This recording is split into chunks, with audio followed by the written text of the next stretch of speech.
सबसे पहले तो तमाम मीडिया बंधु जो इस प्रेस कॉन्फ्रेंस में आए, आप सभी का यहाँ धन्यवाद है ओबीसी मोर्चा के माध्यम से। जैसा कि आप सभी लोग जान रहे हैं कि जब कभी भी देश में आरक्षण की बात आई तो आरक्षण की जो पहली आहर्ता रखी गई कि वो सामाजिक तौर पर और शैक्षणिक तौर पर इसका पैमाना तय किया गया कि जो वर्ग शैक्षणिक तौर पर या सामाजिक तौर पर पिछड़ा है उसको आगे लाने के लिए आरक्षण की आवश्यकता है। सवाल ये है कि झारखंड के परिवेश में अगर हम बात करें परिप्रेक्ष्य में, तो झारखंड अलग होने के साथ साथ 26% आबादी एसटी का है, उसको 26% है सो मिल गया। 12% आबादी एससी का है तो 10% उनको मिल गया।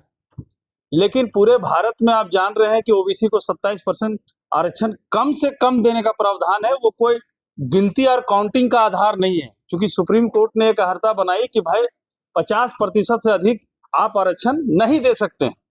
तो वैसी परिस्थिति में उन लोगों ने आंकड़ा ये बनाया कि 7.5% है सो एसटी को देना है, 12% के करीब है सो 15% एससी को देना है, तो 50 में बच गया कितना, तो 27%, तो 49.5% टोटल मिलाकर के आरक्षण का पैमाना तय किया गया। सवाल ये है कि जब आबादी 54% है तो भाई झारखंड में 14% मात्र क्यों?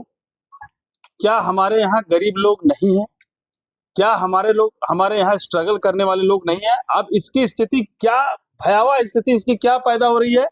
आप जेपीएससी के एग्जाम को देख लीजिए। पीटी में 200 क्वेश्चन रहता है, हर क्वेश्चन 2 नंबर का होता है।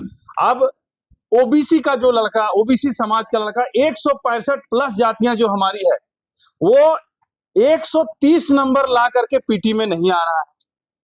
अब एससी का लड़का 112 नंबर में ला करके उठ रहा है, एसटी का लड़का 110 नंबर में आकर के उठ रहा है, और 103वें संविधान संशोधन के तहत जो ईडब्ल्यूएस आया, जिसमें ईडब्ल्यूएस को 10% का आरक्षण का फायदा मिल रहा है, अब उसमें 112 आपका क्वेश्चन सही करेगा एससी का लोग, और 110 क्वेश्चन सही करेगा एसटी का, और 112 नंबर के करीब में आ गया ईडब्ल्यूएस।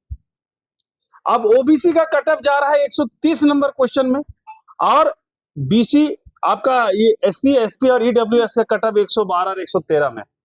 अब बताइए, अगर इस तरह से अवहेलना होगा तो ओबीसी समाज का जो कि 165 से अधिक जातियां जो झारखंड में है, हमारा बच्चा कभी जीवन में बीडीओ सीईओ का ख्वाब देख पाएगा?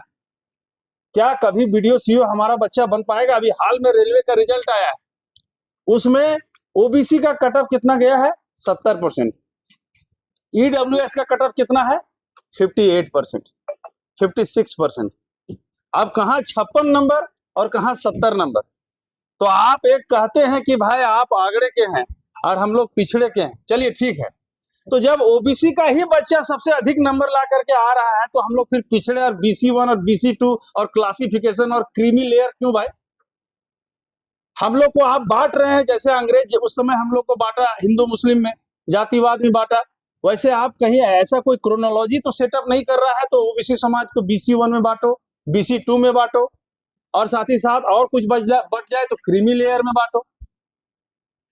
तो सवाल ये है कि जब जनसंख्या की सबसे अधिक भागीदारी हम लोगों की है और आरक्षण 14% दे रहे हैं, तो ये जो समाज है ओबीसी समाज, क्या सड़क पर भीख मांगेगा? ब्यूरोक्रेट्स में आप ही जाते हैं, जितने भी न्यायालय हैं, चीफ जस्टिस से लेकर के सब कुछ है, आप जुडिशियरी में आप ही हैं। तो सवाल ये है कि जुडिशियरी और एग्जीक्यूटिव में आप ही है, तो ओबीसी समाज कहाँ जाएगा? दूसरा बात है, क्या हमारे समाज को कोई राजनीतिक आरक्षण है?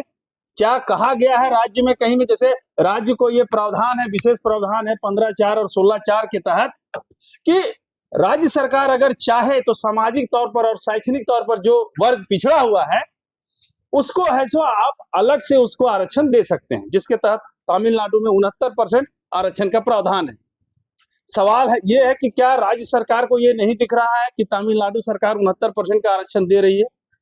आप ईडब्ल्यूएस दिए, हमको ठीक लगा। आप एसटी को भी 26% दिए, हमको भी ठीक लगा। आप 10% एससी को भी दे रहे हैं तो हमको ठीक है। यार ये क्रोनोलॉजी को समझिए, पूरे देश में 10% अगर ईडब्ल्यूएस के लोग हैं, उसके पैमाना में आने वाले लोग हैं, तो मोटा मोटी ईडब्ल्यूएस को 10% मिल गया। ये अलग बात है कि ये लोग चूंकि ज्यादा पढ़ा लिखा है तो कान इधर से पकड़ के हम लोग को समझा रहा है कि नहीं, जो इकोनॉमिकली जो वीकर सेक्शन है उसको 10% दिया जा रहा है। सवाल यह है कि जब आपका जनसंख्या ही 10% के अंदर निहित है और आपको ईडब्ल्यूएस के तहत आपको 10% मिल रहा है, तो फिर वीकर सेक्शन कहने का क्या मतलब है? वो तो 100 आउट ऑफ 100 आप लोग आ गए। दूसरा बात यह है कि जब हम लोगों का बात होगा, जब हम लोगों की बात होगी, तो आपको ये पैमाना तो तय करना होगा ना। हमको किसी से कोई तकलीफ नहीं है, लेकिन जब हमारी आबादी जब 54% है आज की तारीख में, तो आप 14% में हमको क्यों लटका के रखें? क्या ये समाज का नैतिक जिम्मेवारी नहीं है? किसी भी वर्ग का हो, आगे हो पीछे हो, एससी हो एसटी हो, क्या उनका नैतिक जिम्मेवारी नहीं है कि समाज के बच्चे भी आगे आए? जब कोई आंदोलन होता है तो सबका साथ देते हैं। हमको ईडब्ल्यूएस या किसी से कोई, हमको मन में कोई गुरेज नहीं है। पक्का है ऊपर वाले लोग में भी बहुत अमीर गरीब है, और अगर आप पैमाना बनाते हैं अमीरी गरीबी का, तो इस आरक्षण के मुद्दे को हटाइए, उसमें कोई बुराई नहीं। तो बहुत सीधा शब्द में और स्पष्ट शब्द में हम लोग कहने आए हैं कि देखिए, आज तक जो ओबीसी का आधिकारिक मंच जो भी बना और लोग आपस में जो लड़ाई किए, बढ़ के किए, और लोगों ने ये परसेप्शन भी पैदा कर दिया कि ये जाति अलग है, ये तेली साहू है, ये सुंडी साहू है, ये आहिर समाज का है, ये जसवाल है, तो ये फलाना है, ये ढिमका है। लोगों ने परसेप्शन ये रेडी किया कि ये लोग कभी एकजुट नहीं हो पाए। लेकिन अभी जैसा विजय भैया बोल रहे थे और हमारे जितने भी साथी वो लोग बोलेंगे, हम लोग सभी को बिना किसी लाग लपेट के एक मंच में आकर के, सरकार के विरोध में एक मंच में आकर के हम लोग एक सपाट होकर के लड़ाई करने जा रहे हैं। और जो इस बार की लड़ाई होगी, वो हम लोग अपना हक अधिकार का लड़ाई लेकर के बैठेंगे। अब ये नहीं होगा कि फलाना मंच 10 आदमी बैठ करके वहां अपना लाग लपेट कर रहा है, कोई गुमला में कर रहा है, कोई फलाना कर रहा है। हम लोग सभी जाति के लोग, ओबीसी समाज के लोग एक मंच में आकर के सरकार के साथ आर पार की लड़ाई लड़ने जा रहे हैं, और ये विस्तृत रूप पे स्टेप वाइज होगा। इसकी भी आपको समय समय पर जानकारी दी जाएगी। बहुत बहुत धन्यवाद। मैं चाहूंगा कि सूरज सिंह जी आप लोग को एड्रेस करें। मेरा नाम सूरज कुमार साहू हुआ, सारे लोग को बता, ये सूरज कुमार सिंह हुए जो आपको अभी एड्रेस करेंगे।